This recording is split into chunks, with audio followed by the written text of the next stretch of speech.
tem que dar uma atenção pro garoto aqui. Tranquilo, Aí às vezes tranquilo. vai ficar só a imagem aí do rosto, tá? É porque às vezes o garoto tá. Fica tranquilo. Faz parte Tá bom? a Quando questão. fica assim é porque eu tô dando atenção pra ele ali. Boa noite, internautas. Boa noite, companheiros e companheiras. Estamos iniciando mais uma live para discutir o tema sobre o retorno às aulas. Para isso, nós convidamos o médico, o Dr. Paulo, é, Dr. Paulo, e eu perdi agora aqui todo. Puccini. É Puccini, que eu perdi toda agora aqui a minha. Que não é palmeirense, apesar do sobrenome, é São Paulino, que vai fazer um debate, é doutor especialista em saúde pública. Pública. Então, nós estamos também com a professora. Agora, professora, se eu conseguir. É porque eu perdi a minha orientação. Priscila. A professora Priscila e com o nosso amigo Ailton, que representa os pais. Deixa eu colocar todo mundo aqui na live, tá todo mundo agora. Agora estamos bem posicionados. Desculpa aí os contratempos, porque eu, como dirigente sindical afastado, você sabe como é que é, né? Dirigente sindical acha que sabe de tudo. E esse negócio de live dá um pouco de problema. Boa noite a todos, companheiros e companheiras. Boa noite, você que não acompanha pelas páginas do Facebook, né? Curtam e compartilhem essa live. Eu queria começar pelo Ailton. Ailton, nós tivemos um debate muito importante sobre o retorno às aulas e eu queria saber, na sua opinião, como é que você está vendo isso do retorno às aulas. Boa noite a todos. Boa noite aos amigos internautas. Muito obrigado pelo convite e participar dessa live num momento tão importante, que está sendo debatido na cidade de São Paulo, o projeto do PL. Agora na Câmara Municipal está em votação, inclusive, né, nesse Uhum. momento. E esse debate é interessante por causa dessa questão sanitária, dessa pandemia, que é uma coisa que já foi explorado, falado imensamente pelos doutores, a ciência, e é uma coisa que a rede pública, tanto municipal quanto estadual, ela é carente, ela já havia com déficit nas suas instalações. E a grande preocupação nossa, como pais, mães e familiar, é como vai se dar esse retorno. Pois as instalações, a maior parte das instalações das escolas, principalmente na rede municipal, estadual, elas são antigas, não tem como se adaptar em 2 meses. Eu, sendo participando do conselho de escola da rede municipal, conheço várias escolas e elas têm déficits grandes, desde bebedouros, que tem falta, não tem espaço. Então, é uma coisa que nós sentimos assim apreensivos, assim. Veio a minuta por parte da Prefeitura Municipal de São Paulo, houve um debate na rede, né, essa live, e eu particularmente me sinto apreensivo em mandar o meu filho à escola. Agora, eu entendo também aqueles pais que necessitam que os filhos voltem à escola.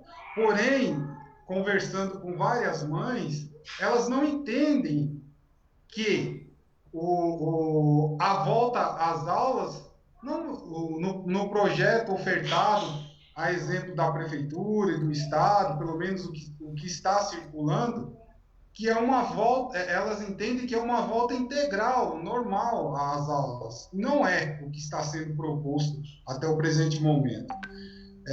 Então, há essa dificuldade da comunidade entender e há a falta do diálogo claro do governo. O governo do estado sinalizou uma data de 8 de setembro.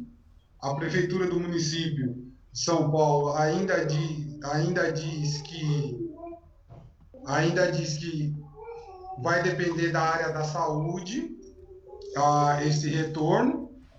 Porém, nós acreditamos que será a mesma data, né?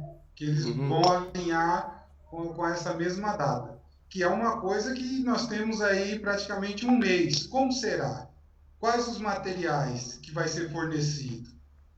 Quais os alunos que serão selecionados, esses 35% das minutas? Nós, como conselheiros aí, nós não fomos convidados para um debate amplo com a secretaria municipal. Então, houve uma parte que o secretário escutou, mas não houve. E nós, pais, nós não sentamos lá, 2 pais, 3 pais, 50 pais, 100 pais. Nós estamos falando de uma rede municipal da cidade de São Paulo de mais de 1 milhão de alunos. Se você for tirar aí uma conta de padaria que eu falo, você tirar aí 10% de 1 milhão de alunos, nós estamos falando de 100 mil alunos. Se você tirar 10% de novo, você está falando de 10 mil alunos. Então, você escutar, no mínimo, você teria que escutar 1.000 pais da cidade de São Paulo para você ter uma base, um parâmetro. E você não está escutando, a Secretaria Municipal não está escutando 100 pais. Como que ela diz que está tendo um diálogo com os pais? Num universo de 1 milhão de alunos. Então, eu não entendo. E outra questão que eu fico em dúvida é como que diz que há um diálogo. A Secretaria Municipal de Educação, ela instaurou uma minuta que diz que era para um diálogo, e depois o Executivo coloca um projeto de lei, um PL, para ser votado antes de ter o término dessa escuta. Fala com a rede, esse projeto da Secretaria Municipal. E o projeto entrou em votação antes do término da fala com a rede da Secretaria Municipal de Educação. Então, há uma contradição na fala da própria Secretaria de Educação. E há vários problemas, questão da alimentação da rede, há crianças passando necessidade. Aí, inicialmente, a questão da alimentação, dos cartões, é só para as crianças que estão no Bolsa Família. Ora, o governo federal foi surpreendido no auxílio, quando ele forneceu o auxílio emergencial, porque o governo federal disse que a estimativa deles, que eram 27 milhões, e eles chegaram a fornecer 67 milhões. Ora, se o governo federal disse que foi surpreendido, a prefeitura, no mínimo, ela teria que falar assim, olha, eu vou ter um aumento também de 100%, no mínimo. Então, essa universalização da rede deveria, desde o início, deveria ter acontecido. Aí, hoje, nós somos surpreendidos que está rolando nas redes, nos grupos, que quem recebeu o cartão, a prefeitura não renovou o contrato com a empresa fornecedora do cartão para o repasse. Então, as famílias já não receberam a verba do cartão alimentação, estão sem receber. A prefeitura está negociando a renovação do cartão. Então, o que eu falo é o seguinte, eu como pai, São Paulo tem uma rede de mais de 1 milhão de alunos, e São Paulo não compete fazer testes com brincadeira. Não dá para você testar uma coisa com uma rede de 1 milhão de alunos. Você não é 10 mil alunos, é 1 milhão de alunos. Se você erra muito. Você erra, é um erro grandioso. Então, não dá para ficar com esse parâmetro de erro. Agora vem a questão que está dizendo que vai fazer testagem, o teste de amostragem para as crianças, com 6 mil alunos, em uma rede de mais de 1 milhão, é dizer nada, não vai dar nem 1% da rede. Ailton. Eu acho que inicialmente, desculpa me alongar, mas inicialmente essa a minha fala. Obrigado, Ailton Ferreira, que amanhã completa 40 anos, né? O pai do João Gabriel, de 5 anos, que é mecânico, oficial de manutenção predial. É um prazer estar com você aqui. Agora, passar para a professora Priscila, que ela é mestre em História do Brasil e Movimentos Sociais pela Universidade Pontifícia Católica, a PUC de São Paulo, e membro do grupo de pesquisa em Educação Integral da mesma instituição. É diretora da Escola Municipal de Ensino Fundamental Emiliano de Cavalcante, né? Professora, como é que a rede, os professores estão vendo o retorno às aulas nessas condições? Bom, boa noite a todos. Só para complementar, também sou membro da coordenação do Fórum de Educação Integral. Beleza. Então, nós somos contrários ao retorno. O Ailton apresentou muito bem as questões colocadas dos pais, porque as escolas elas não apresentam as condições sanitárias para a volta. Então, é um conjunto de questões que a gente precisa entender para esse retorno. Então, nós não temos condições sanitárias pela questão dos prédios.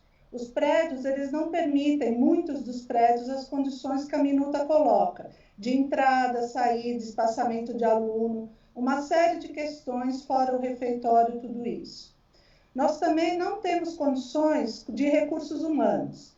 Então, no período pré-pandêmico, no período pré-pandemia, nós já estávamos discutindo com a Prefeitura e a Secretaria Municipal de Educação a falta de funcionários e professores.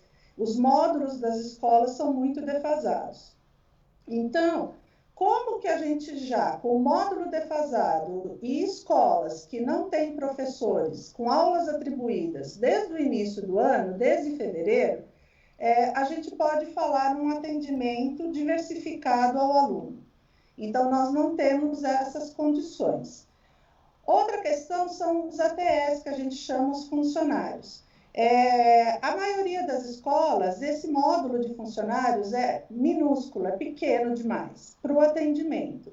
Então, se nós vamos ter que esparçar esse aluno dentro da escola para ter um atendimento, a gente não tem o número de funcionários para isso.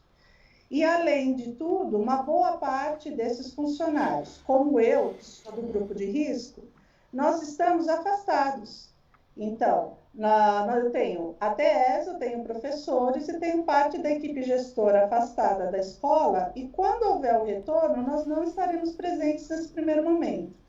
Então, essa é uma questão importante. Outra coisa são os contratos e insumos com as terceirizadas.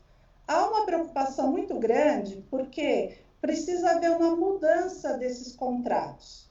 Porque, para vocês terem uma ideia do que eu estou falando, existem alguns contratos onde não existe a necessidade da compra de cloro e álcool 70. Então, eles têm que comprar um desinfetante, o número de funcionários dentro desse contrato. Então, imagine uma escola, que eu sou diretora de uma EMEF, que está dentro do projeto São Paulo Integral, onde os alunos ficam 7 horas dentro da escola.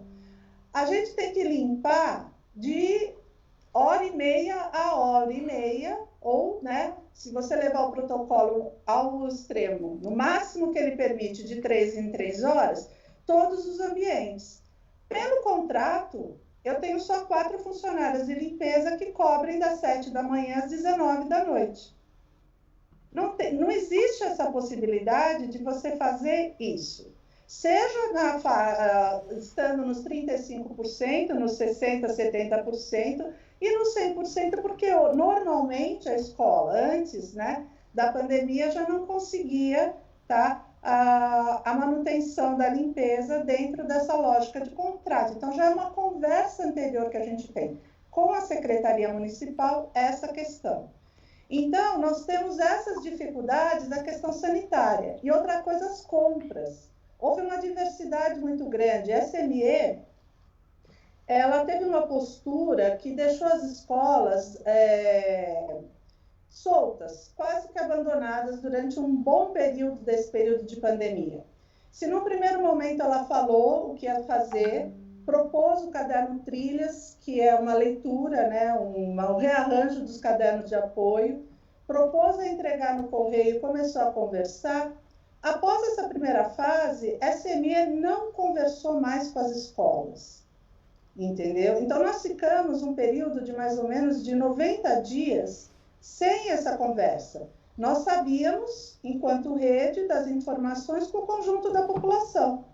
Então, se o pai ouviu o rádio, ouviu a televisão antes da gente para alguma informação, eles sabiam da informação antes das escolas. Esse foi um problema muito sério, porque o que aconteceu? As escolas tiveram que dar conta de várias questões. E a primeira grande questão foi a segurança alimentar das crianças. Então, os cartões, eles foram uma pressão que a rede e a população fez sobre a SME. Porque, num primeiro momento, quando a gente viu que encerraram as aulas e as crianças não iam vir, e teve o problema do fechamento e o desemprego, a observação da questão da segurança alimentar. Então, a ampla maioria das escolas, tá, fizeram um levantamento junto às suas comunidades e nós começamos a distribuir cestas básicas independente da gestão, certo? A ação da gestão foi posterior à nossa. Então, pega o caso, por exemplo, da minha escola, eu já estou na 4ª entrega de cestas básicas aos pais, como várias escolas. Tem escolas em São Paulo que já entregaram 1.000 cestas básicas, 500 cestas básicas. Tem escolas que tem mais de 300 crianças que estão dentro dos planos de governo com o cartão. Então, o primeiro momento para as escolas foi muito dolorido, porque a gente ficou sem orientação e nós tivemos que resolver no nosso território o que fazer. Então, nesse ponto, a gente tem o problema sanitário, que as escolas não têm condições de cumprir a minuta nesse momento, né? Ela não tem condições das EPIs, da ventilação dos prédios, o número de funcionários para acompanhamento. Nós temos a questão alimentar, que nós estamos só agora em agosto falando na universalização desse cartão, coisa que nós já estamos pedindo, porque não tem sentido não ter a universalização do cartão desde o começo, na medida em que os recursos financeiros para o pagamento e para as refeições da escola eram universalizados. Então, ficou algo sem explicação nesse caminho, né? De como atender as famílias.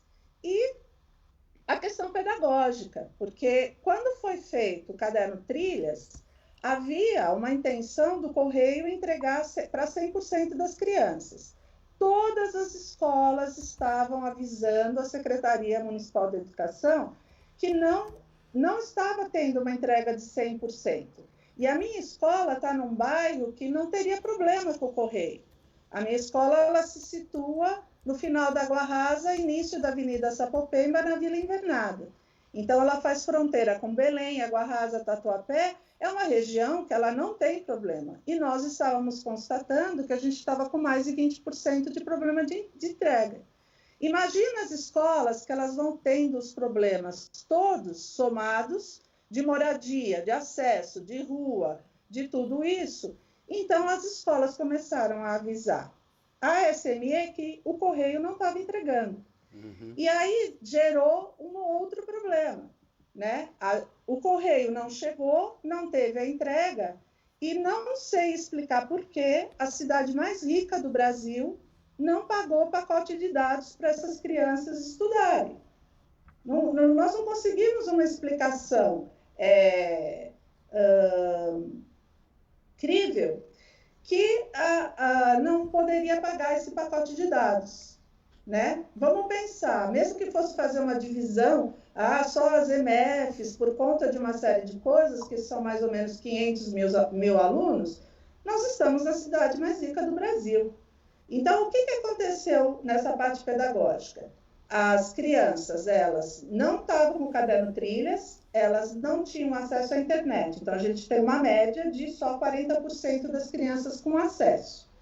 É aí que começaram as escolas. Então, hoje, aqui a gente tem que fazer uma defesa aos professores, ao papel dos professores, à ação dos professores, porque esses professores, em 2 meses, tá, eles aprenderam a preparar aula em vídeo, a fazer áudio, a preparar aula em WhatsApp. Nós tivemos que fazer uma busca ativa desses alunos, as conversas que foram feitas, e a atuação desses professores para manter os vínculos, os ambientes de aprendizagem.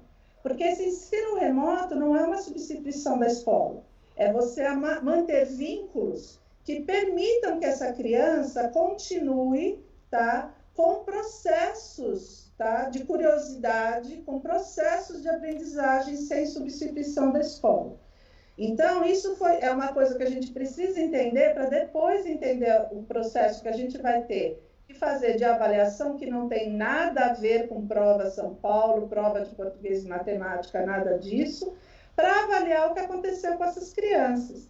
Então, nós tivemos que manter esses vínculos. E os professores se desdobraram. Então, a gente tem escola que os professores chegaram aí na casa dos alunos, nós estamos com escola que fizeram escaninhos na porta da escola para as crianças pegarem as atividades, nós estamos com escolas, diversos e-mails que fizeram as sacolas de materiais para entregar para os alunos, para continuar essa conversa e esse ambiente. Então, os professores estão trabalhando muito, mudaram seus horários de trabalho, tudo isso. Então, nós temos uma situação complexa que fala da questão sanitária, dos recursos humanos e da parte pedagógica, que ela precisa ser muito bem avaliada e pensada para a gente não exigir dos professores e dos alunos aquilo que a gente chama de uma situação da educação bancária, aquela crítica que o Paulo Freire faz. Por quê? Se a gente está, como eu, que busco estudar e ver como um grupo de diretores, grupo de professores, várias pessoas, a ideia da educação integral, essas crianças, elas precisam ser avaliadas na multiplicidade que elas estão. Elas estão aprendendo? Sim, elas estão aprendendo. Elas estão aprendendo algum conteúdo instrucional, português, matemática, assim por diante. Só algumas. Então, quando essa criança voltar, nós vamos ter que fazer essa avaliação, nós vamos ter que fazer um replanejamento em cima de prioridades e em cima de interações. Porque isso que é fundamental. Porque senão a gente volta com uma proposta que nós já estamos criticando, por exemplo, de fazer uma avaliação externa. Para que gastar dinheiro público agora com uma avaliação externa, se a gente sabe que 40% das crianças que tiveram acesso, e um acesso precário? Quantos professores você sabe que dão aula de manhã e sabe que a família chega à noite em casa, é o único momento que tem um celular que eles estão dando aula à noite? Os meus professores de matemática na escola dão aula à noite para as crianças, porque é o único momento que eles têm acesso, entendeu? Então, são várias questões que a gente precisa conversar para não misturar assuntos. Nós sabemos que a educação é importante, todos nós sabemos que a criança precisa estar na escola, mas essa criança precisa voltar com segurança. Eu tenho um profundo respeito pela saúde, mas quem está na linha de frente de segurar 30% das pessoas em casa para fazer uma barreira sanitária é a educação. Se não fosse a educação com essas crianças em casa, o Brasil estaria numa situação muito pior do que está. Porque o que a gente está assistindo é como houve essa desconexão, né, dos vários níveis de governo para as ações, nós assistimos isso, certo? Então, nós sabemos que a criança precisa estar na escola, é óbvio que ela precisa estar na escola, mas como eu, como diretora, vou garantir a segurança dessa criança e a segurança dos meus funcionários. Porque essa é uma questão também que a gente precisa levar em conta. Então, são questões que elas se colocam e se misturam, e não houve, só para terminar, nessa questão, quando foi organizada a minuta, ela foi organizada pela secretaria. E foi uma ação complexa, porque o diálogo com a rede, ele foi muito complicado. Então, na verdade, parecia só uma justificativa do que, na verdade, um diálogo, certo? E não adianta, a gente não pode querer encobrir a complexidade do tema com preconceitos ou visões que não falam do direito do indivíduo. Nós todos somos sujeitos de direitos, que não fala da do diálogo. Então, isso que é importante. Uhum. Então, a SME não dialogou com todo mundo para fazer essa minuta. Não houve esse diálogo. Então, isso gera uma situação muito complexa, certo? E você querer desqualificar discursos das pessoas por elas defenderem posições que ainda são ligadas à ideia de direitos sociais e que os alunos são sujeitos de direitos e que os professores, funcionários são sujeitos de direitos, é uma coisa bastante complexa. Então, nós estamos nesse momento, nesse sentido, entendeu? E aí, depois, eu continuo, que ainda a gente tem que falar da intersetorialidade. Exatamente, professora, a gente continua. Doutor Paulo, deu para fazer o ajuste na apresentação, nós vamos ter que conversar um pouco para mim acompanhar a apresentação que o senhor não vai ver, e agora a gente vai, aquilo que o Ailton, que é pai de um aluno, a professora Priscila também, o doutor Paulo vai nos ajudar a entender esse momento do ponto de vista da ciência. Doutor Paulo, vamos tentar aqui agora, nós dois, fazer um diálogo para mim colocar a apresentação aqui, tá bom? Deixa eu trazer aqui. Deixa eu fazer uma introdução. Vai lá, pode fazer a introdução, doutor Paulo. Eu queria primeiro agradecer a todos vocês pelo convite, ao grupo de trabalho que coordena essas atividades. Cumprimentar o Ailton e a Priscila, né? Seu nome está diferente aqui, Priscila. Está Minoro? É que eu não sei explicar, porque o Skype do meu marido está aparecendo no meu computador. Então, assim, essas coisas que a gente não consegue explicar, entendeu? Porque o dele abre no meu computador. Então... É ótimo. A gente está tudo aprendendo a mexer nessas coisas, né? Eu também não tenho muita experiência, não, mas queria cumprimentar todos vocês. Acho que é um importante momento de discussão política. Não é possível superar grandes questões sociais sem a forte politização, ou seja, sem a participação ampla, o diálogo, o debate, a negociação e a construção de uma sabedoria para uma decisão prudente. Neste momento, estamos diante da necessidade de decisão prudente, de caminhos de segurança, confiabilidade para a reabertura ou a volta às aulas, que eu considero uma coisa muito importante. Todos nós consideramos. O isolamento que foi feito no estado de São Paulo, no Brasil, mundialmente, é um isolamento que faz uma opção de fechar negócios ou interromper a atividade de negócios e priorizar a vida. Isto é o isolamento. Há uma decisão de priorizar a vida, uma decisão humanitária de, mesmo comprometendo a atividade econômica, e compromete mesmo a atividade econômica, é possível e é necessário um grau de distanciamento social para que não haja uma catástrofe humanitária como uma epidemia nesses portos poderia produzir mundialmente. Então, o isolamento ele é algo fundamental, comprovado, necessário, mas mesmo assim, todos nós sabemos que a quantidade de aberrações e de bobagens ditas, em especial pelo governo federal, no que tange a não existir uma epidemia grave, porque é uma doença simples, que o isolamento não adianta nada, que máscara é uma bobagem e fazer de forma vulgar o processo de desanimar a população ao isolamento, ao critério de uso desses equipamentos necessários e fundamentais de prevenção. Então, nós estamos diante de uma situação no Brasil, e também me parece muito particularmente próxima à situação dos Estados Unidos, e muito diferente da Europa e dos países da América Latina também. A Argentina, por exemplo, tem feito um trabalho sensacional em relação ao cuidado com a epidemia. Então, nós temos mais um problema, além do vírus, do coronavírus, da Covid, nós temos um problema de falta de responsabilidade, muitas vezes tangendo a atividade criminosa, de desvalorizar o isolamento e de pregar medicações que não contribuem em nada para o cuidado da saúde das pessoas que adoecem.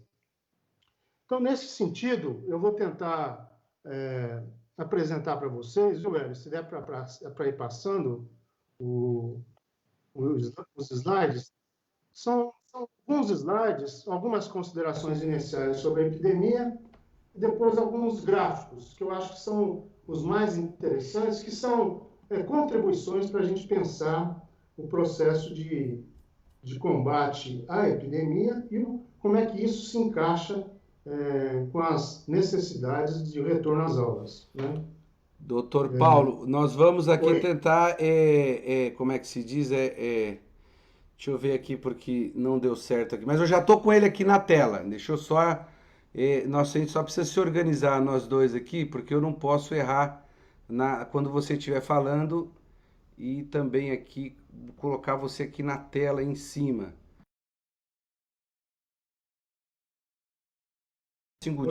Eu tenho que só resolver isso aqui primeiro. Você está me vendo? Tô te vendo, tá tudo certinho.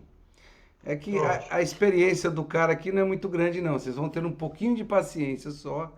Agora eu vou colocar aqui o vídeo que na verdade é as transparências que você nos passou.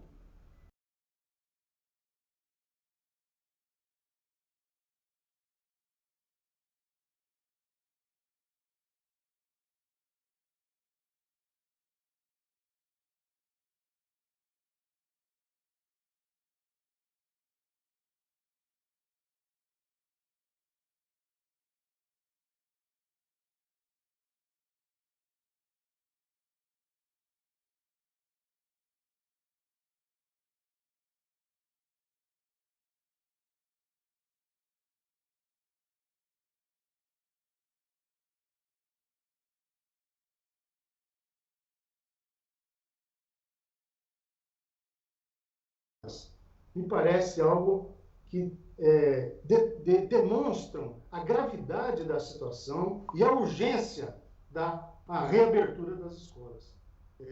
O prejuízo não é igual para toda a população e isso é mais grave, aprofunda já a imensa desigualdade no país, com maior impacto nas camadas mais pobres, mais vulneráveis. O isolamento não é igual para todo mundo, não é todo mundo que consegue fazer o mesmo nível de isolamento social. A quarentena, ao longo do tempo, vai perdendo qualidade, né? Então, nós precisamos de, necessariamente, uma redução cada vez mais rápida da incidência, da ocorrência de novos casos. Isso é uma urgência para São Paulo e para o Brasil. Considero que retomar a escola presencial é um imperativo social.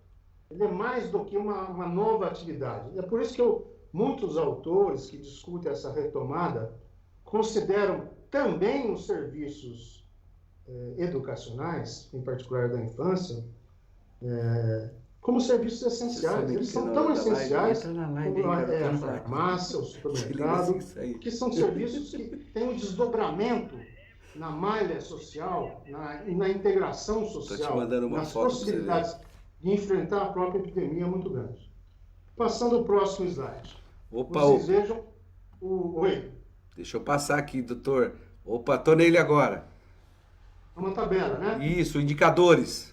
Isso, indicadores do SEAD. O Ailton destacou muito bem que só na rede municipal nós temos 1.106.733 alunos, com dados do SEAD de 2019 nas diferentes unidades da rede municipal, né?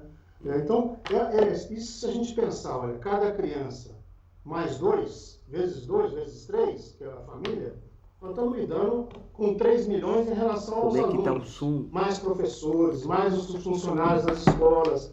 Então, é uma multidão de gente que uma decisão nesta órbita vai envolver.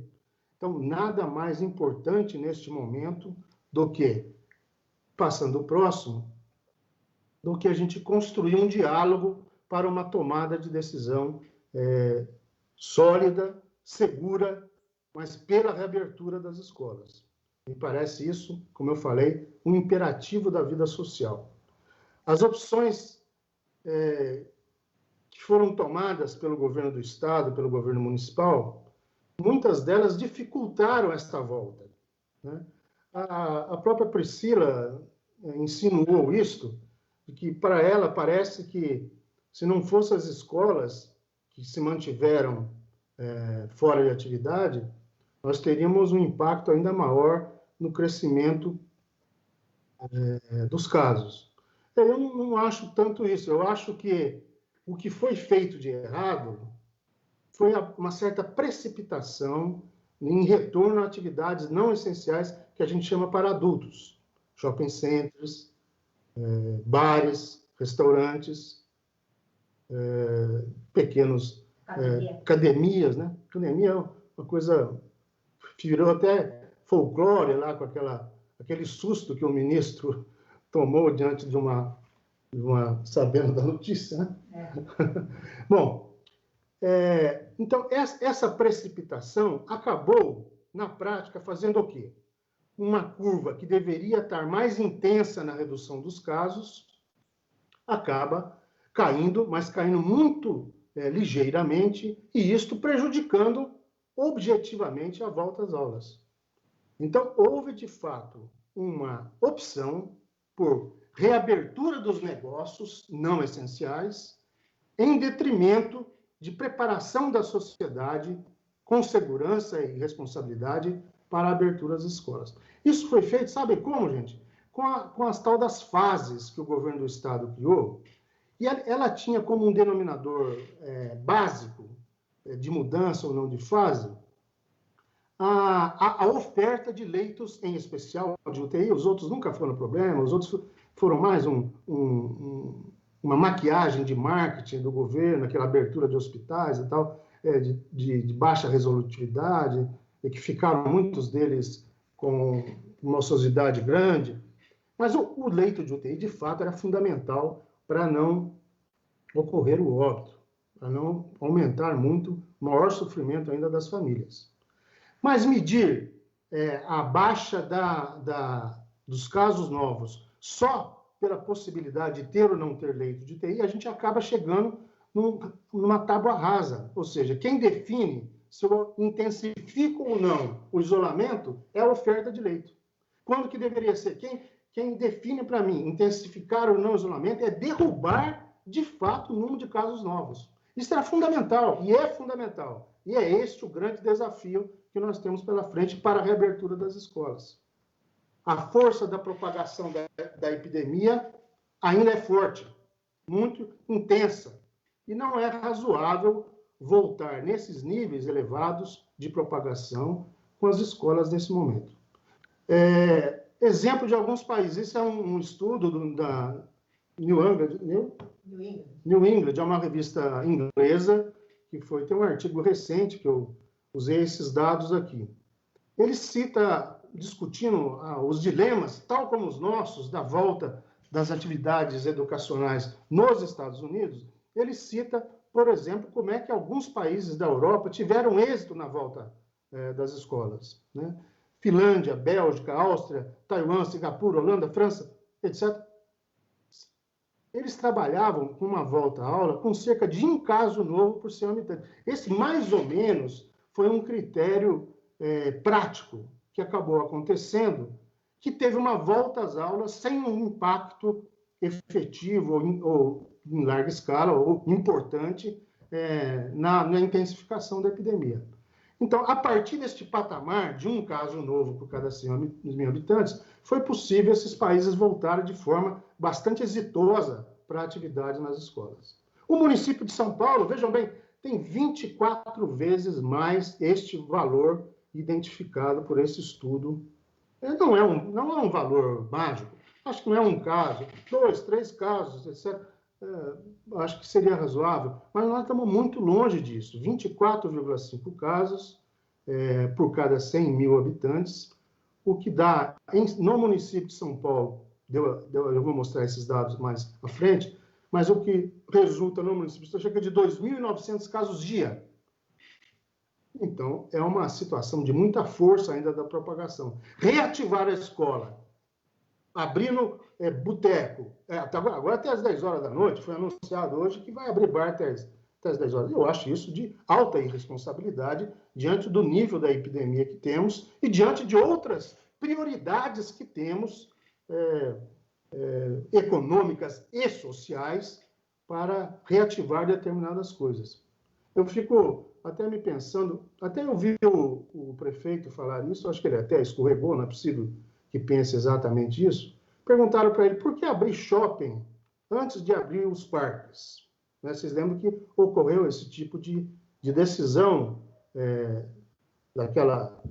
daquele triunvirato, né? Aquelas pessoas que ficam... O Dória, nós sabemos que é um grande marqueteiro, ele já se vestiu até de lixeiro, há uns tempos atrás, quando era da prefeitura. E ele está fazendo um pouco desse marqueteiro naquelas apresentações diárias. Não havia necessidade de um governador estar diariamente numa apresentação disso, do número de casos, etc. Mas bom, em todo caso, eu acho que é preciso ter escolhas na atividade das coisas. E o prefeito falou que abria antes o shopping dos parques, porque ele estava focado naquilo que tinha mais emprego. Eu considero uma fala meio infeliz essa, porque, bom, acho que todos achamos que não é bem por aí que se mede numa epidemia o que é prioritário ou não para reabrir. Destaco, finalmente, nessas dificuldades da volta às escolas, aquilo que a Priscila e o Ailton mais enfatizaram, que é a ausência de política e projeto claro para a volta. Eu fiquei sabendo, numa conversa com um grupo de educadores, eu acho que a Priscila também citou isso, que a grande iniciativa da Secretaria Municipal de Educação foi contratar via uma OS, a SPDM, um tal projeto, um protocolo, como é que chama? Um protocolo para a volta às aulas. Me parece algo de extremamente ridículo que foi feito. Isso não cabe e não é este o processo de construção de uma política pública. A política pública se constrói a partir do envolvimento de órgãos, de trabalhadores, da saúde, da educação e da comunidade.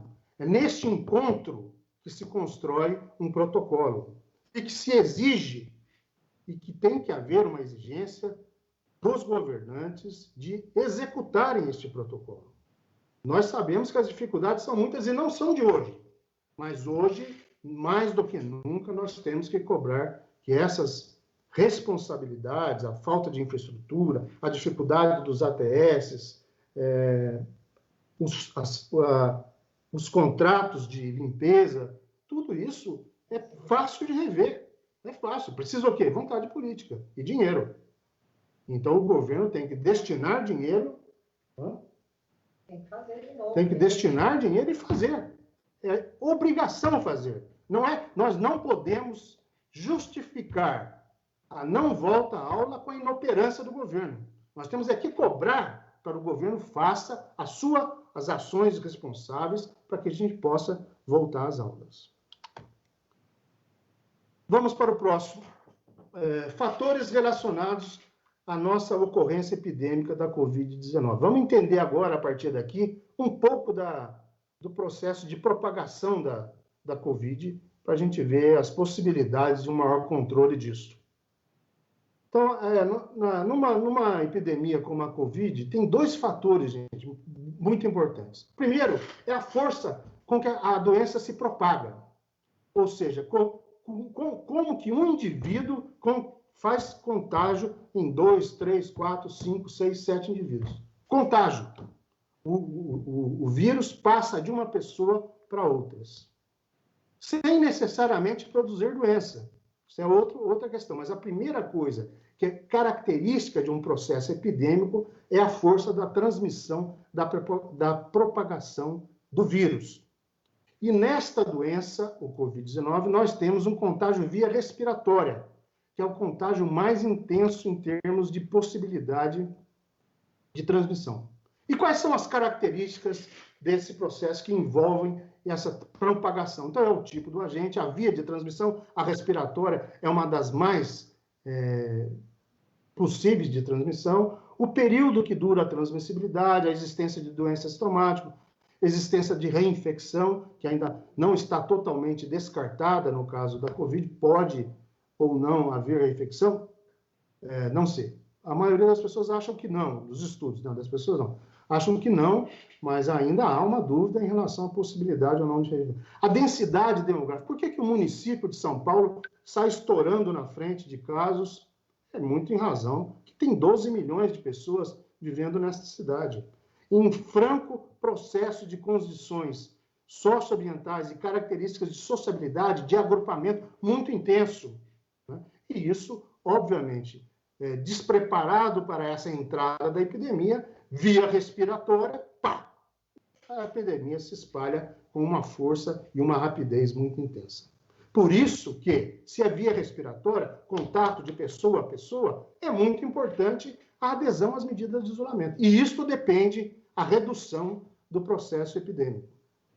E também uma outra coisa que se soma a isso, que é detectar o isolamento e detectar os doentes e o isolamento deles. Né?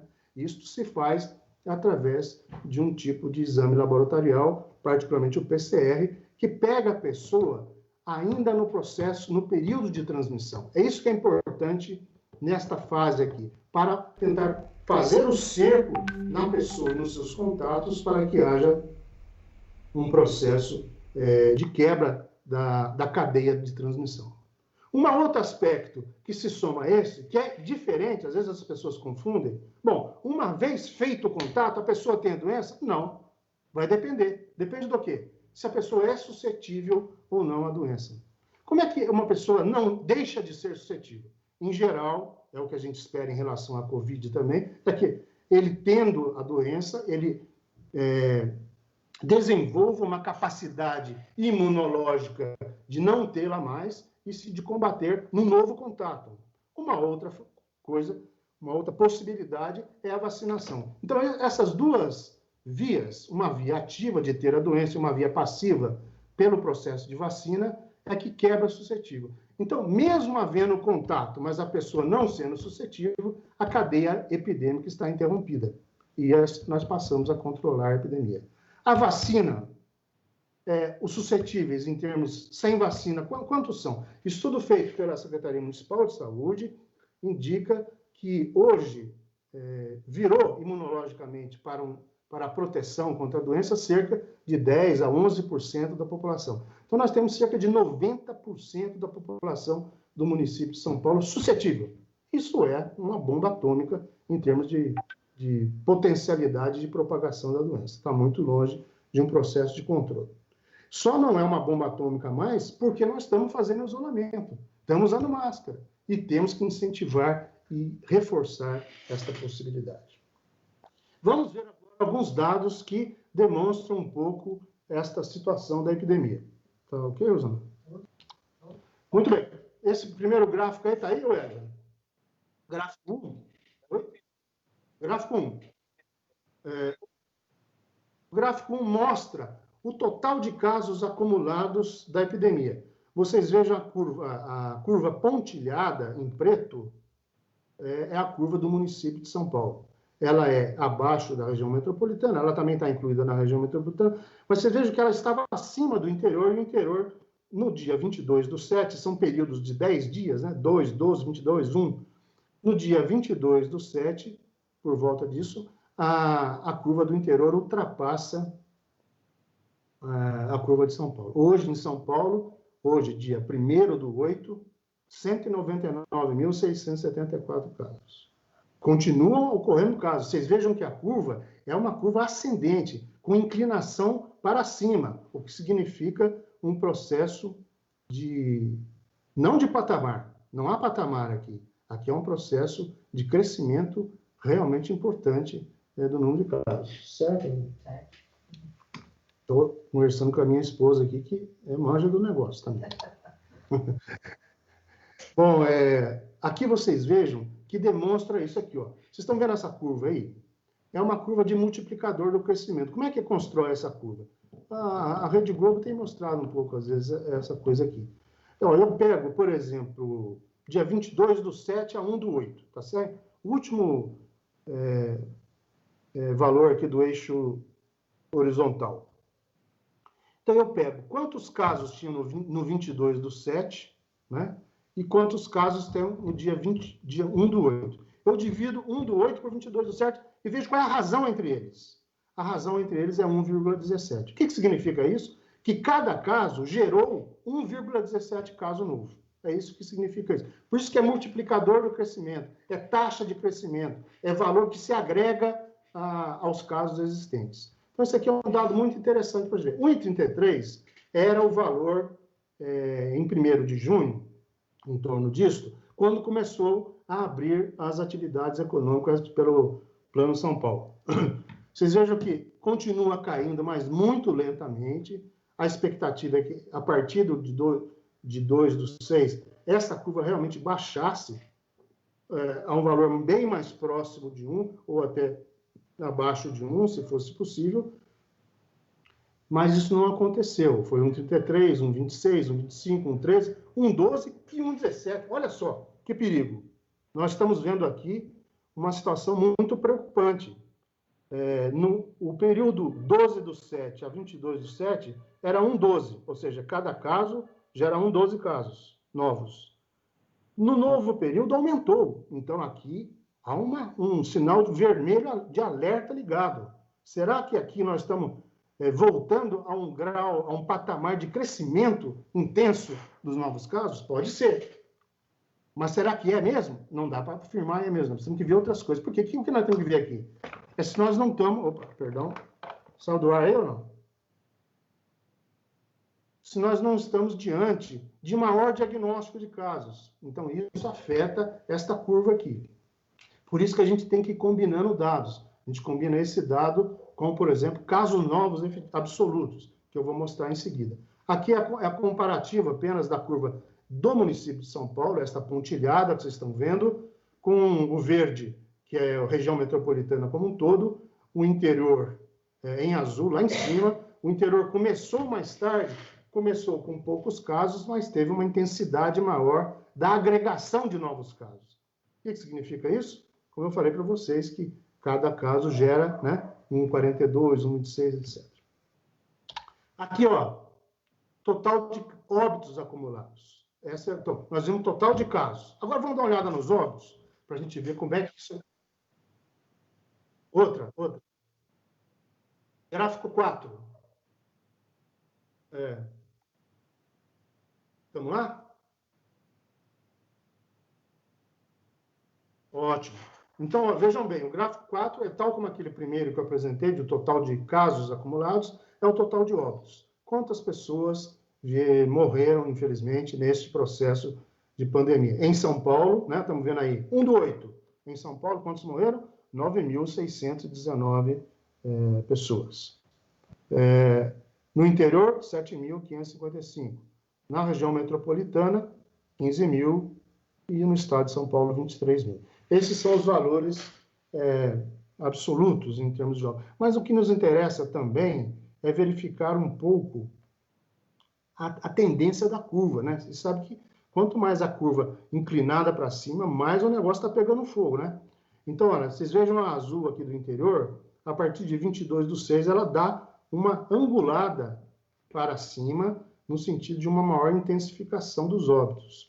São Paulo, ao contrário, cresce até 8.212, mas parece que está aplainando a sua incidência de óbitos, né? Isso a gente vai ver nos óbitos novos que realmente ocorrem, né? Então, vamos para o gráfico 5. O gráfico 5 mostra a mesma coisa dos óbitos que eu falei para vocês da conta. Então, é óbito dia 22/7, olhando aqui esse último, óbito dia 22/7 e 1/8. Divide 1/8 por 22/7, eu tenho 0,7. O que significa isso? Que cada óbito anterior se relaciona com 0,7. Que a gente vê uma tendência de redução de óbitos. Então, nós vimos lá atrás uma tendência a aumento de casos. Estamos vendo aqui agora uma tendência de redução de óbitos. Isso aí pode também ocorrer por vários motivos. Primeiro, que a gente pode ter um melhor tratamento, isso pode ser, né? Segundo, que as pessoas, que eu acho que é o mais importante, as pessoas com tendência a apresentar um quadro mais grave, elas estão fazendo um isolamento mais rigoroso, que somos nós, como eu, pessoas acima de 60 anos, né? Essas pessoas têm uma taxa de mortalidade, ou seja, uma letalidade, quando pega a doença, que é extremamente superior às demais faixas etárias. E essas pessoas parece que estão se cuidando um pouco mais. Mas tem uma outra coisa também. O impacto do aumento de crescimento de casos só vai aparecer no óbito 14, 15, 20 dias depois, porque é depois que tem a doença, se agrava, é internado, fica lá um tempo de internação e vem ao óbito, né? Então, isso pode ser também um efeito temporal, né? É verdade. Isso pode ser um efeito, esse 107 pode ser um efeito temporal, quando daqui a pouco a gente vê isso aí subindo em função daquilo que a gente já verificou no gráfico 1, que é o aumento do número de casos. Aqui uma comparação, próximo gráfico, por favor, gráfico 6, nós vemos agora um comparativo pontilhados, total do estado aqui, eu inverti, olha só que bobagem. O São Paulo está em azul, comparando com o resto, a gente vai vendo aqui a mesma situação. O próximo gráfico 7, interessa muito conversar com vocês. O gráfico 7 são casos novos dia. Então, a cada dia, eu pego o número de casos. Eu pego o período de 10 dias. Pego o período de 10, somo tudo, divido por 10. O que eu tenho? Uma média de um determinado período de 10 dias de casos novos dia, né? Muito bem, esses casos novos dia me dá uma intensidade da propagação da infecção. Como que esse negócio está crescendo, tá certo? Então, eu vejo aqui, ó, na média diária de 11/7 a 22/7, peguei os óbitos de todo este período, dividi por 10, porque são 10 dias, nós temos 1.807 casos no município de São Paulo novos. Isto salta para uma média diária no período 23 a 1/8 de 2.856 casos. Hoje, os dados mais recentes que nós vimos, né, Osana, já estão em 2.900, né, casos dia. Bom, esta média é muito preocupante e ela ocorre no município de São Paulo, ocorre na região metropolitana, ocorre no interior e ocorre no total geral. Repito outra vez, esses novos casos podem ser por aumento do diagnóstico, aumento do exame de identificação? Pode ser, mas o aumento é muito intenso e é um sinal vermelho que está se abrindo para nós de que a epidemia pode estar recrudescendo no estado e no município de São Paulo. Não acontece isso, no gráfico 8, por favor, Hélio, não acontece isso em relação aos óbitos. Vocês vejam os óbitos, ó. A média de 1/7 a 10/7, 93. Estão vendo aí? 93. No município de São Paulo, pontilhado verde. Ela passa a 94, aumenta um pouquinho, e parece cair a 59. O que pode estar acontecendo aqui? Aquilo que nós já conversamos, né? Pode ser um retardamento diante dos casos novos ainda não chegaram, pode ser um melhor tratamento e pode ser um isolamento seletivo das pessoas com maior propensão a ter um caso mais grave. Vocês vejam que o comportamento amarelo do interior é distinto, né? Ele tem mais óbitos em crescimento. A Grande São Paulo cai como um todo, 164 para de 116, por exemplo, né? E o estado também cai um pouco. Agora, isso aqui é pouco período para a gente falar que já aconteceu, né? É preciso tomar cuidado diante do que a gente está verificando nos casos novos, e não nos óbitos, mas nos casos novos, uma intensificação de casos novos, né? Próximo, é uma tabela para a gente esclarecer um pouco. Está aí, Hélio? Muito bem. Aqui nós estamos vendo, ó, gente, casos e óbitos no município de São Paulo. Aí é uma outra base de dados lá do SEAD, que ele pega por faixa etária. Ele fez até o dia 12/7, foi o que eu consegui. É um dado um pouco, eu achei um pouco frágil, mas dá uma ideia para nós, que é uma ideia internacional. Vocês vejam os casos, a distribuição dos casos, 179.115, estava aqui nesse momento, né? Com, olha, 30 a 49 anos, né? É o forte das faixas etárias, que reúne 45%, né? 45% estão nesta faixa etária. E na faixa etária de 60 a 69, nós temos 9,202, depois 9,01. Não obstante isso, vocês vejam que são poucos casos relativamente aos casos totais, mas eles vão bater aqui, quando a gente vê os óbitos, veja a porcentagem dos óbitos. 70 ou mais, 54% vai a óbito, né? Então, olha, é uma coisa grave nas faixas etárias mais idosas, né? Vejamos agora as faixas etárias mais jovens, 0 a 4. Nós tivemos 2.000 casos, 5 a 9, 1.300, 10 a 14, 1.700. Né? E óbitos, 11, 2, 5 e 11. Realmente, a doença poupa as faixas etárias mais jovens, não obstante as atinge também, mas poupa, né? É muito inferior. E há estudos comprovando que, além de essas pessoas desenvolverem em muito menor grau e porcentagem a doença, elas também são baixos transmissores. As crianças transmitem menos a doença do que comparativamente em relação aos adultos, né? Então, isso nos favorece com um bom protocolo de abertura, com boa responsabilidade diante da ativação das atividades sociais, a abertura das escolas. Vamos ver o próximo gráfico, só demonstrando isso para vocês vejam. Gráfico 9, falta só um, viu? Gráfico 9, nós temos a distribuição em azul dos casos e em vermelho dos óbitos. Vejam como os óbitos e também os casos, né, se concentram nas faixas etárias mais avançadas, mais idosas, e 70 ou mais, chegando lá a 54,54%. Né? Então, Não é que 54 morre, porcento. Porcento, né? A maior porcentagem está nessa faixa, né? A maior porcentagem dos óbitos, né? Aqui a letalidade, né? A verdinha é uma curva de letalidade. A letalidade nada mais é que dividir número de óbitos pelo número de casos, né? Quantos óbitos morrem considerando o total de casos. Eu tenho essa aí, que na faixa de 70 ou mais chega a 30%, aí sim, dos casos na faixa etária. Por último, quero concluir dizendo, é imperativo social priorizar a retomada escolar presencial.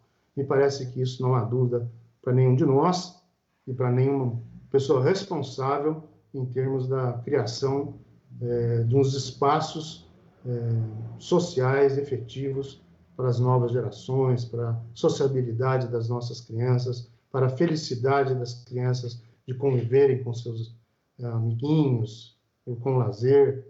Então, é um imperativo educacional de maneira ampla, não apenas da aprendizagem formal, mas da aprendizagem para a vida.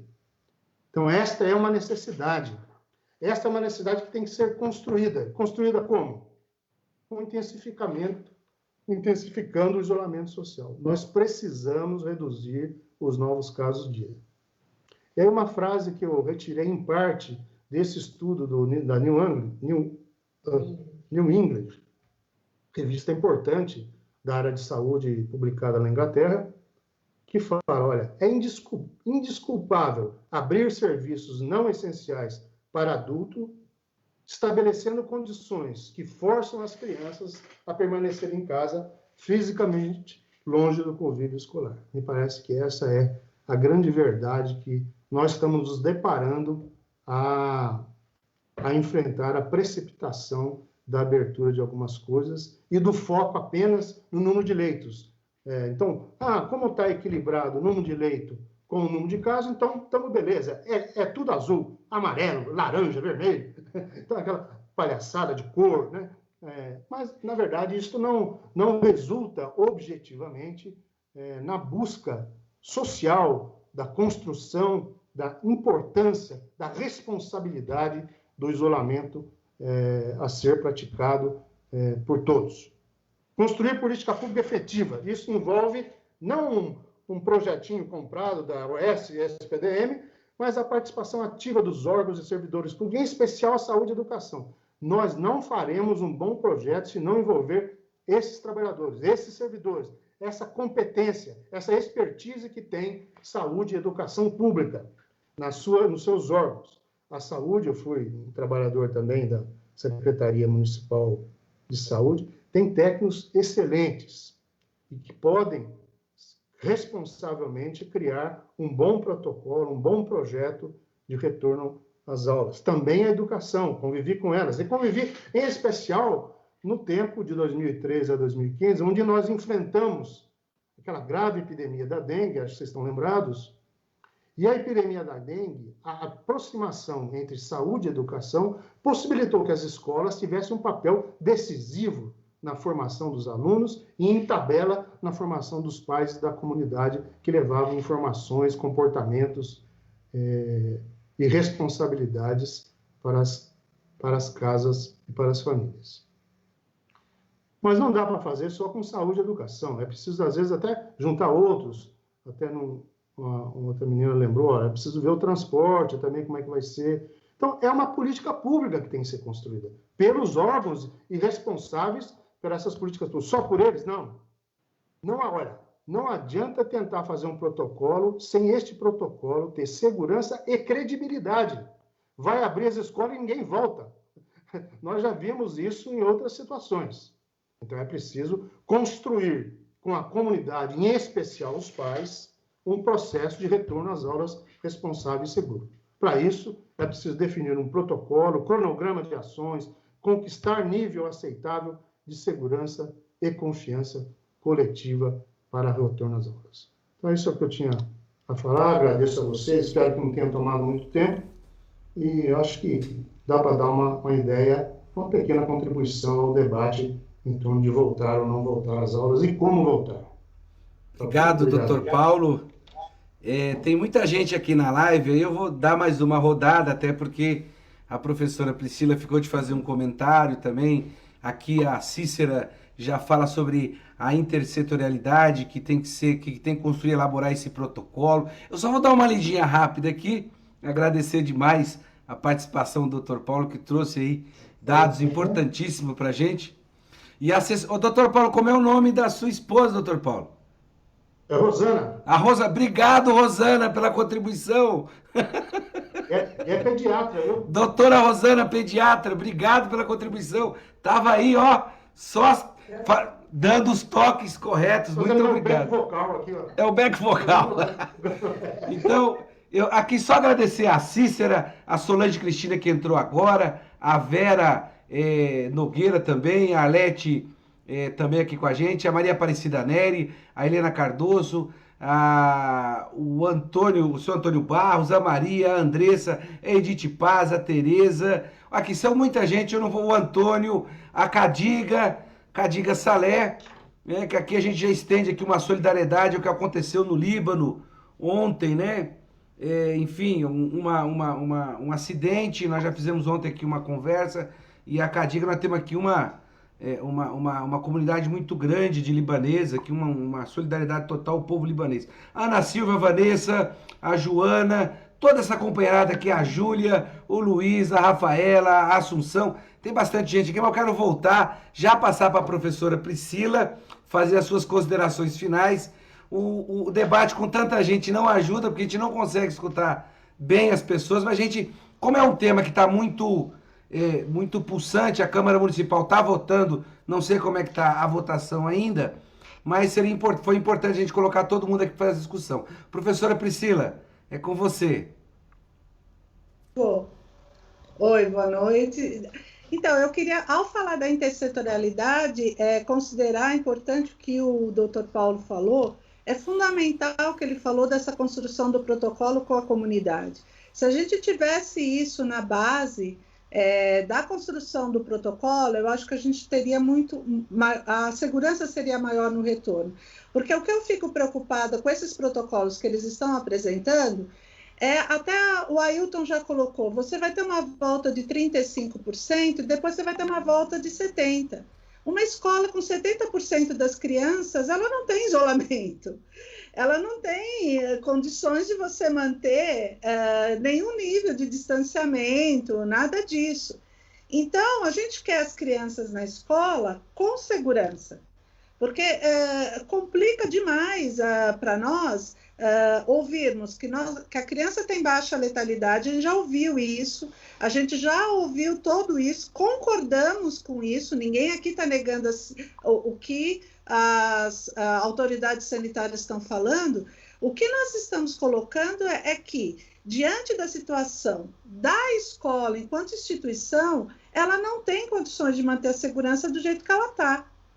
Então, como é que nós vamos colocar a criança nesse espaço que não vai ter isolamento? Ontem, me desculpe se eu errar, falou o doutor Vencini, que foi diretor da Anvisa, ele falou, olha, com o fechamento das escolas, diminuiu as crises respiratórias que as crianças têm normalmente nesse período, certo?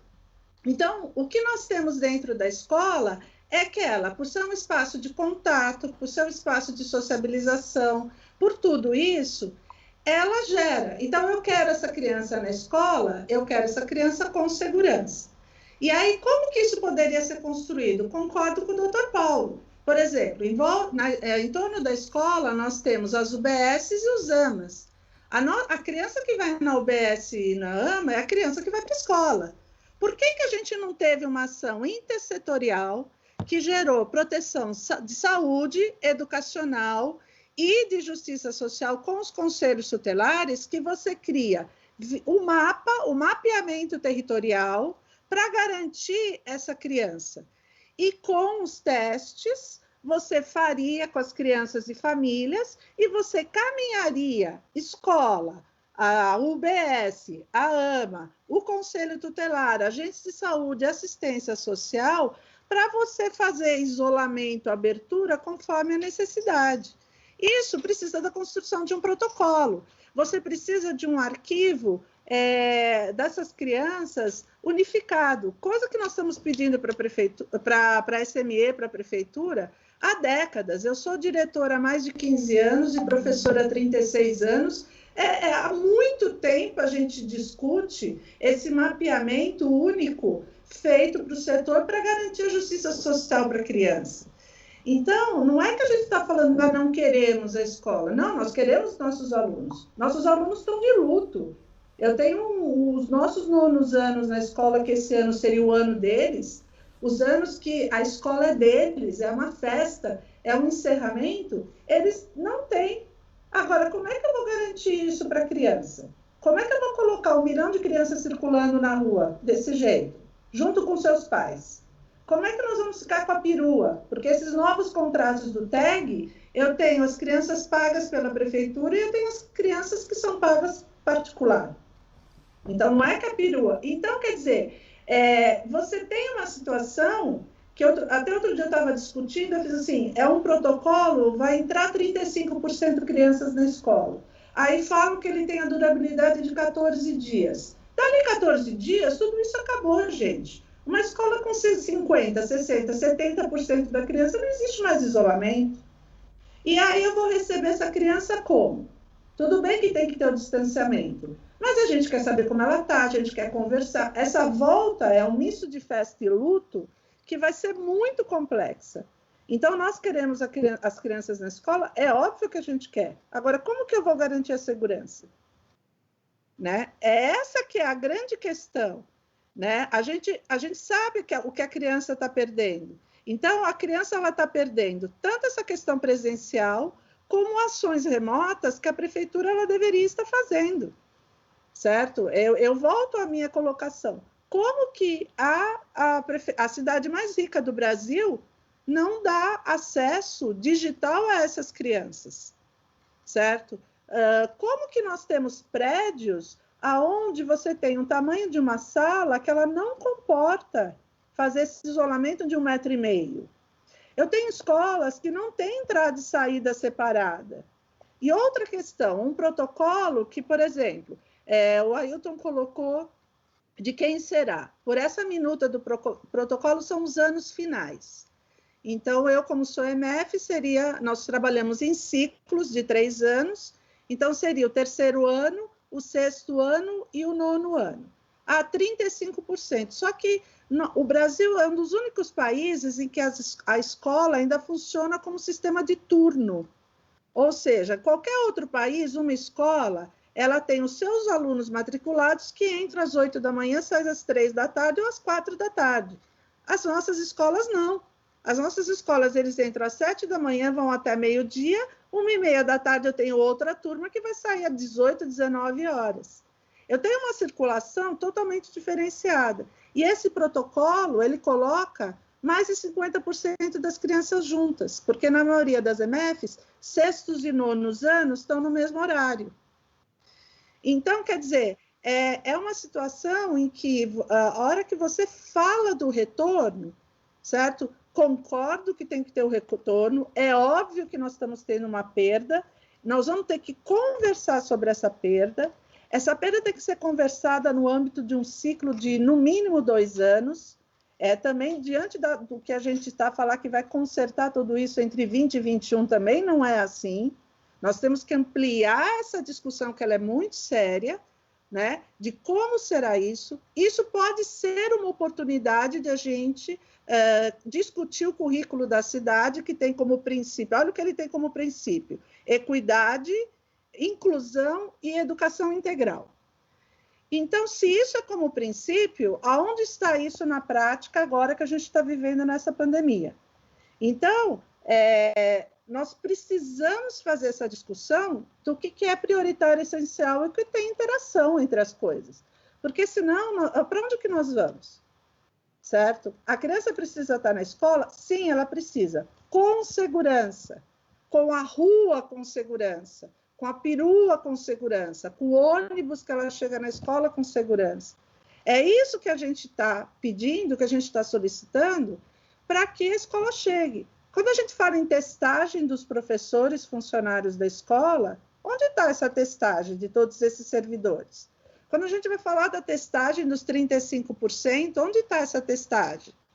Então, quer dizer, se a gente tivesse a intersetorialidade posta, as ações comunitárias, locais e territoriais, o acompanhamento e a criação desses protocolos, a gente poderia ter. Agora, do jeito que está, eu acho que a palavra colocada aqui foi muito, muito bem colocada.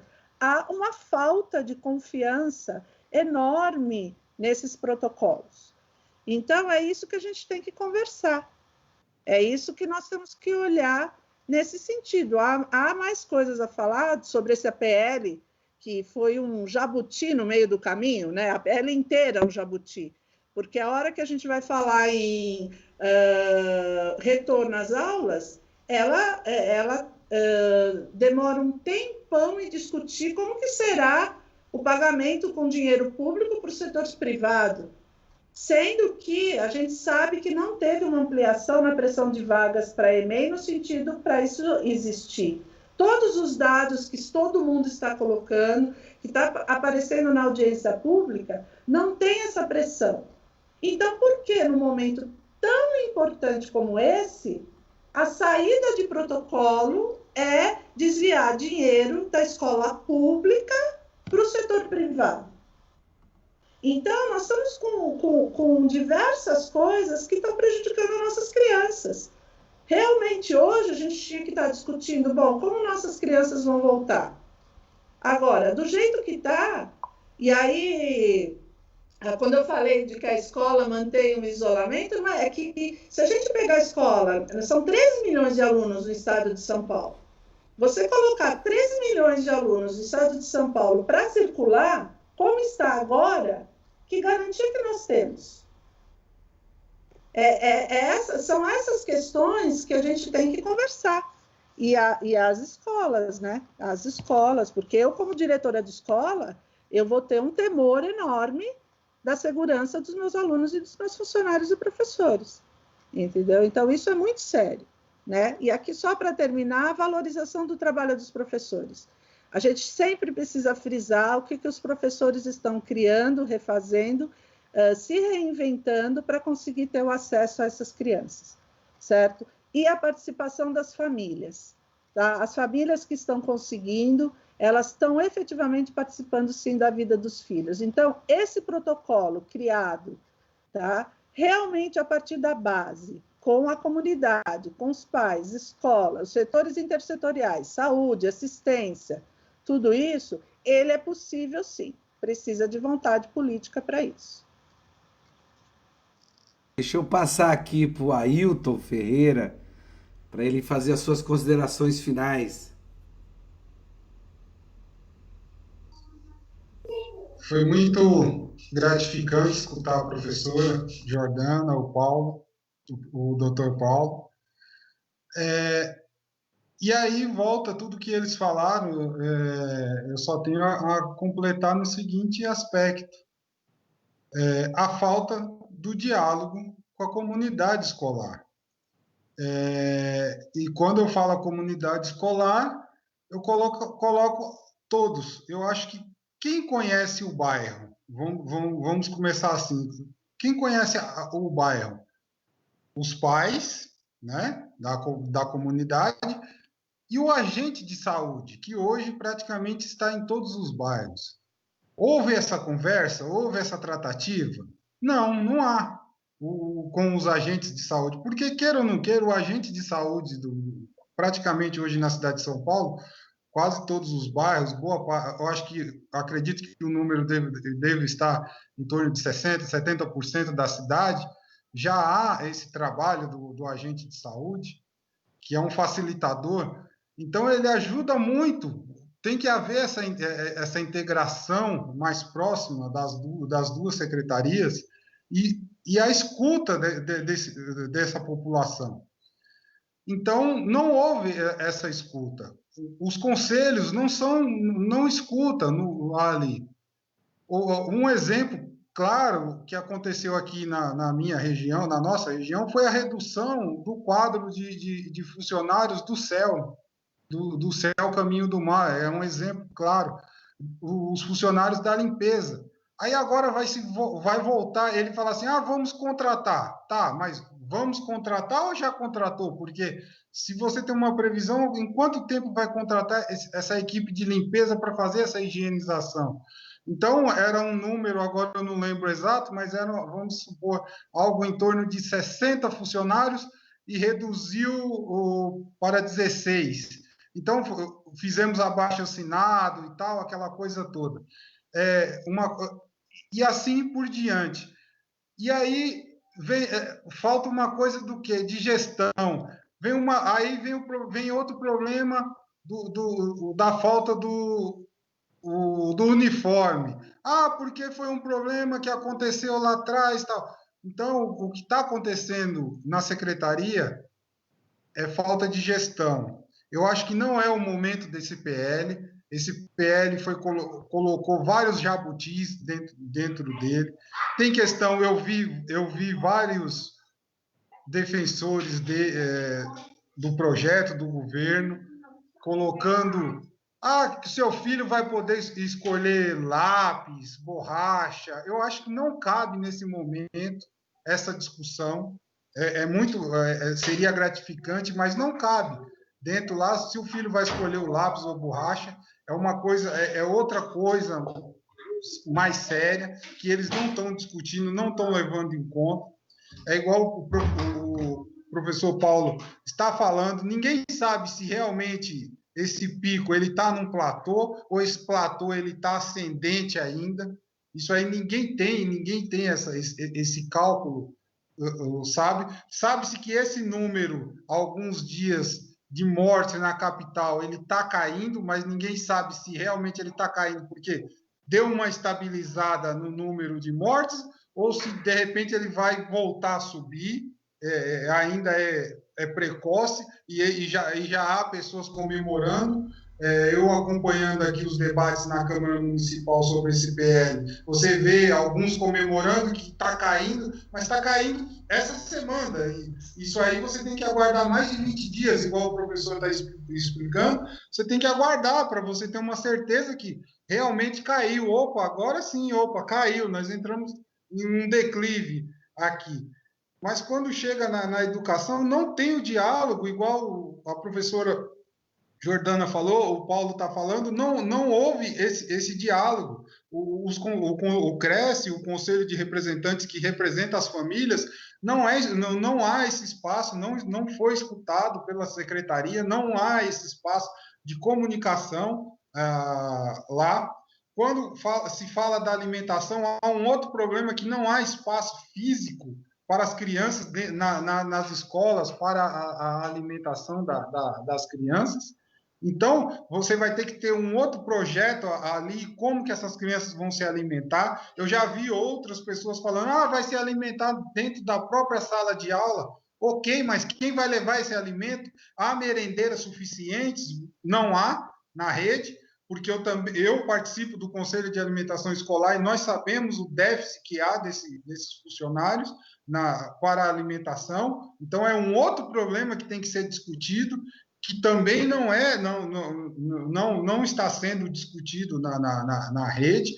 Então, são vários problemas que eu acho precipitadamente aí. E esse PL, eu sou totalmente contra, não é por questão política, ideológica, é o modo que ele é apresentado, sem um amplo debate com a população, os pais, a comunidade escolar. Não escutou.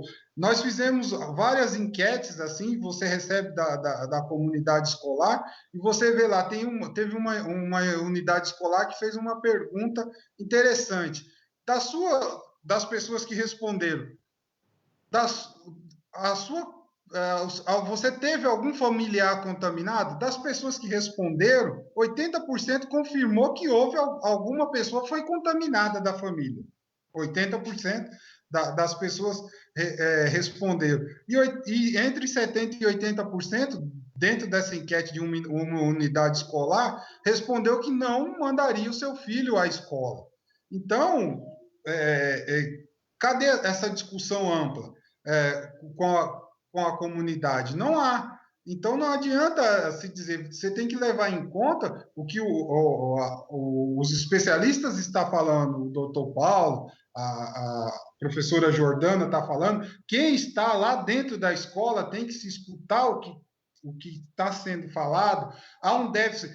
Por exemplo, eu mesmo me inscrevi para o concurso de ATE, só que eu não pude prestar porque eu tinha feito uma cirurgia, mas milhares de pessoas se inscreveram, estudaram, eu estudei bastante para a prova, uma prova difícil, foi anulada a primeira vez, depois as pessoas tiveram que continuar estudando, prestaram a prova, passaram, não foram convocados, e há um déficit grandioso, mais de 1.000, no mínimo 1.000 vagas em aberto, que há um déficit na rede. Como que vai voltar às aulas sem esses funcionários, que é a primeira pessoa que recebe o aluno no portão da escola?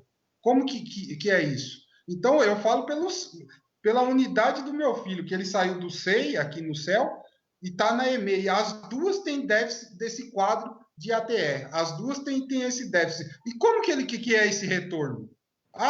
Vamos contratar emergencialmente. Vai contratar, mas quando que é essa contratação? Então, tudo fala-se assim, vamos contratar. Hoje veio a surpresa que a prefeitura não renovou o contrato com a empresa do cartão. Nossa, mas tudo é em cima da hora? Não há um planejamento, não há uma gestão? Aí, o que acontece? Então, é aquilo que eu falei. É uma rede com 1 milhão de alunos, ela não aceita brincadeiras, não aceita ficar pensando em vírgula, deixar para a última instância, a última hora, tem que haver um planejamento. Nós estamos aqui há quase 2 horas debatendo Será que a SME não pode haver esse diálogo lá há mais tempo? Ou espera-se criar o caos? Eu já fiz alguns treinamentos da minha área profissional, e aí, em um treinamento, o cara fala assim, há setores que espera criar o caos para vender a facilidade, que é o caso desse PL aí, que está criando a facilidade para as instituições parceiras, conveniadas e privadas. Está criando a facilidade na questão da vaga das EMEIs. Aqui mesmo na nossa região, a comunidade lutou para uma obra que estava parada da prefeitura, lutou, até que conseguiu, reativou a obra novamente. Quando foi no começo do ano, olha, vai ter mais uma nova construção da prefeitura, entregou para a rede parceira a obra. Aquilo é triste, porque uma coisa gastou o dinheiro público, toda aquela luta da comunidade, e depois entregou para a rede parceira administrar com a verba pública. Como que está sendo administrado? Não sei, porque nós não temos acesso a essa questão. Então, essa questão aí, que é uma caixa preta também, que temos que verificar, não podemos deixar criança nenhuma fora da rede.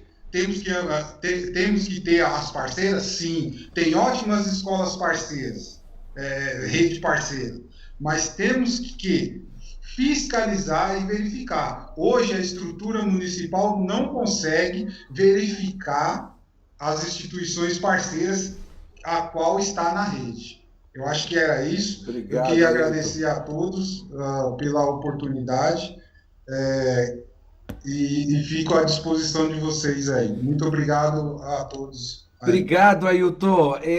Eu não concordo com o debate nesse formato, com 4 pessoas, que não dá para você dialogar com as pessoas direito. Tem que ser 1 a 1, é mais fácil. Mas isso era emergencial, precisava fazer. Agradeço demais a participação do Ailton, que é pai do João Gabriel, a presença da professora Priscila, que dispensa comentários, a professora Priscila, que é membro da coordenação do Fórum de Educação Integral para uma cidade, eu gostei muito desse nome, para uma cidade educadora, muito bonito isso, né? Muito bacana.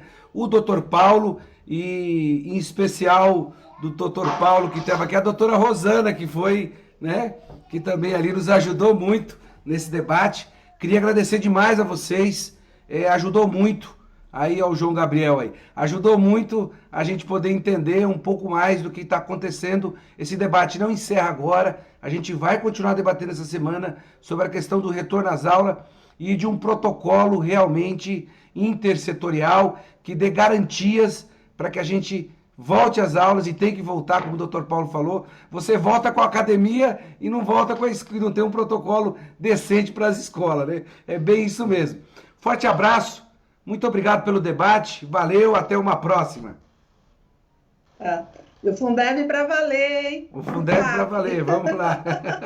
Um abraço a todos. É isso aí, um abraço. Até mais, até a próxima. Deixa eu ver aqui.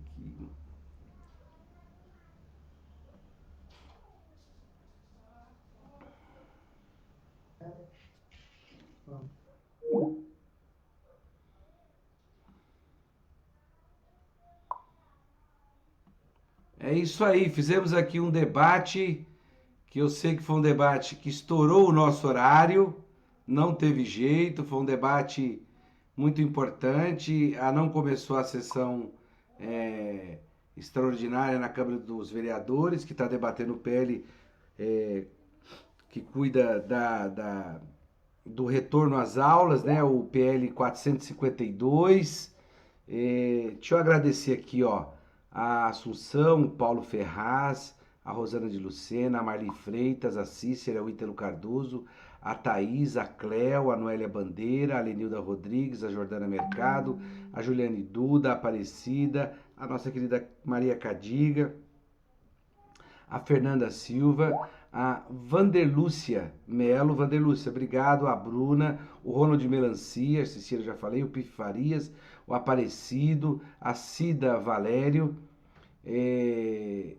Varela, desculpa, Cida, é Cida Varela. O Manuel Romão, que passou pela gente aqui, a Rosângela também aqui, o Ailton, a Rafaela Cristina, o Luiz Pinheiro, o Nidenor teve aqui, a Juliana também, a Joanes Salomão teve aqui também com a gente, a Joana, tem Joanes e Joana, também tá a gente aqui, a Vanessa, a Ana Silva, a Tereza, a Nildenor Ferreira Amorim também passou aqui com a gente, a Tereza Cristina, a Edith Paz, a Andresa Cavalcante, a Maria Alice Lopes, o Antônio Barros, o Jordan, que teve aqui com a gente, o Jordan, desculpa, não é Jordan, é Jordan Godinho, teve aqui com a gente, a Dona Helena, a Maria Aparecida Nery, a Cadiga, presidente do sindicato do Sintraenfa, a Arlete Pescarolo, grande Arlete, lá do Itaí, lá do Jardim Helena. Arlete, boa noite, tudo bem? A Solange também, do Sintraenfa, a Solange Cristina teve aqui, a Tereza, o Heitor também teve aqui com a gente. Deixa eu ver aqui quem mais passou. A Maria, a Cida também já falei. Deixa eu ver, o Aparecido Santos também está aqui com a gente. Olha, muita gente entrou aqui, a Marli Gonzaga, o Júlio Oliveira. A Marli Gonzaga faz uma intervenção interessante. Desculpa, Marli, não ter conseguido ler. A Eliane Morgado, a Andresa. O problema, e o Ailton, o problema é que esse formato não ajuda muito, ele é muito... as pessoas querem falar, se posicionar, né? Então, mas a gente foi aqui debater a volta às aulas do PL 452, que tem um monte de jabuti lá dentro, ele é desastroso. É falar de um dos maiores desafios desse ano de 2020. Que não está para brincadeira. Para essa conversa difícil, contamos com um pai, uma educadora e um médico. Ailton, a Priscila e o Dr. Paulo. Os problemas da rede municipal de São Paulo não chegaram com a pandemia. Todos nós sabemos disso e as falas dos nossos convidados confirmaram. Mas tem um problema que ficou mais evidente agora. A falta de prioridade como salvar vidas. Bolsonaro, Dória e Bruno Covas escolheram a economia. O distanciamento social e o uso adequados de EPI são a única forma de impedir uma catástrofe. Eles sabem disso e ficaram fazendo de conta. Agora, Bruno Covas tem pressa de aprovar um projeto de lei antidemocrático que não foi debatido com a comunidade escolar. E mais, não ouviu a saúde. A questão da intersetorialidade que nós falamos tão bem aqui. Se tivesse ouvido, a realidade seria muito diferente. Estamos na cidade mais rica do país. Qual é o projeto para a volta às aulas? Vamos construir junto essa política pública, prefeito.